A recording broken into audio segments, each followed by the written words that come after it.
Moving on, viewers, in a parallel development, a historic development indeed, because a 12-year hiatus has ended between Turkey and Syria, with the Turkish embassy in Syria being reopened, and the Arab nation is extremely elated about the move.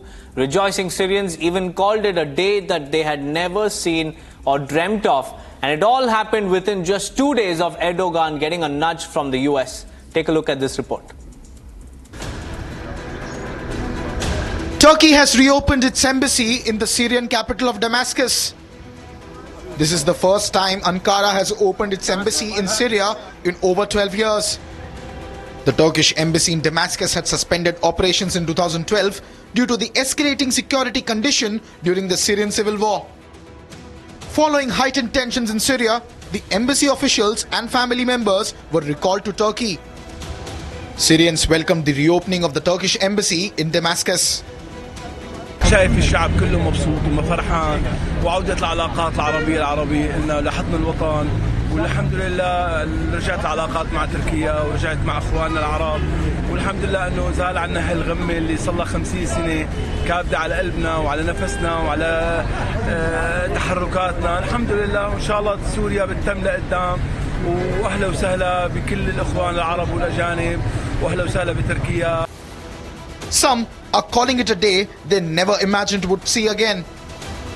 أنا كنا من تجار سوريا، وكنا نطلع كثير على تركيا ونجيب بضاعة من 98 وال 2005 وال 2007 وناخذ، هي كان في بيناتنا كثير تجارة.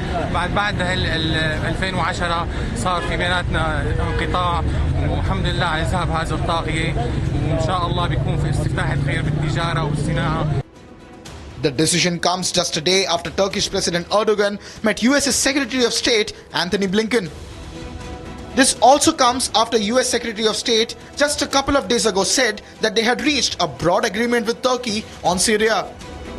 I think there's broad agreement on what we would each like to see going forward, starting with the interim government in Syria, one that is inclusive and non-sectarian, one that protects the rights of minorities and women, one that preserves institutions of the state and delivers services to the people. Now moving on, hundreds of Georgians protested in capital city Tbilisi following former football player being elected as the president. And now the new presidency has caused a lot of controversies and is facing criticism from the opposition as well as the people. Listen in.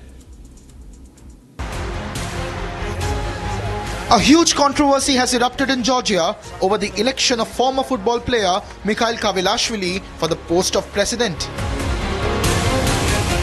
The opposition in Georgia has criticized Kavelashvili, mocking his lack of higher education. The Georgian opposition party, the Unity National Movement Coalition, has accused the ruling party of violating the constitution. Everything that is happening now in Georgia is out of constitution, out of legislation, and same like the procedure that they are calling presidential election is nothing. For us, only legitimate source of the power is President Salome Zurabishvili. So we, opposition people here, young people who is here, we do not recognize the procedure that is happening inside of this parliament building. The Georgian opposition calls Kavelashvili's win a blow to country's EU aspirations. First and foremost, he is not an elected, he is not a president, he is appointed by Ivanishvili, and this act of appointment today has nothing to do with legitimacy, because the parliament itself and the Georgian dream inside is illegitimate, and the process has gone beyond the constitution. The opposition parties in Georgia have boycotted the parliamentary sessions, citing concerns over electoral integrity. Meanwhile, public protests have gripped the capital city of Tbilisi over 2 weeks, calling for re-election.